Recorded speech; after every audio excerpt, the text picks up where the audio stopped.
আমার আল্লাহ হাসরের ময়দানে প্রত্যেকটা মানুষকে 5টা প্রশ্ন করবে। 5টা প্রশ্ন। এই 5টা প্রশ্নের জবাব না দেওয়া পর্যন্ত কোনো ব্যক্তি, কোনো মানুষ এক পাও হেলতে পারবে না, এক পাও সরতে পারবে না। 1 নম্বর প্রশ্ন, তোমার একটা জীবন দিছিলাম, সেই জীবনটা তুমি কোন কোন কাজে ব্যয় করছো, কোন কোন কী কাজে লাগাইছ?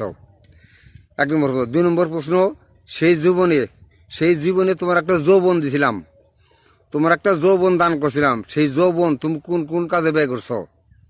2 নম্বর প্রশ্ন। 3 নম্বর প্রশ্ন, তোমার ধন সম্পদ কোন কোন কাজে, মানে কিভাবে তুমি উপার্জন করছো, কোন পন্থায় তোমার ধন সম্পদ তুমি উপার্জন করছো, সেটাকে হালাল পথে উপার্জন করছো না হারাম পথে উপার্জন করছো? 4 নম্বর প্রশ্ন, সেই ধন সম্পদ তুমি কোন কোন কাজে ব্যয় করছো? 5 নম্বর প্রশ্ন, দুনিয়াতে আমি কোরআন পাঠাইছিলাম, সেই কোরআন তুমি কতটুকু এলেম শিক্ষা করছো, কতটুকু এলেম শিক্ষা করছো, এবং সেই এলেম শিক্ষা অনুযায়ী তুমি কতটুকু আমল করছো?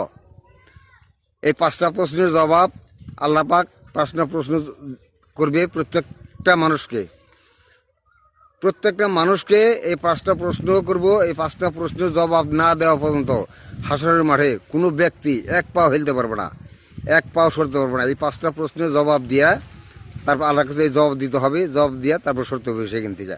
5টা প্রশ্নের জবাব আল্লাহ পাক, আমরা যেন 5টা প্রশ্নের জবাব দিতে পারি। আল্লাহ তুমি তৌফিক দান করো আমাদের সকলকে, মানুষকে তুমি বুঝ দান করো।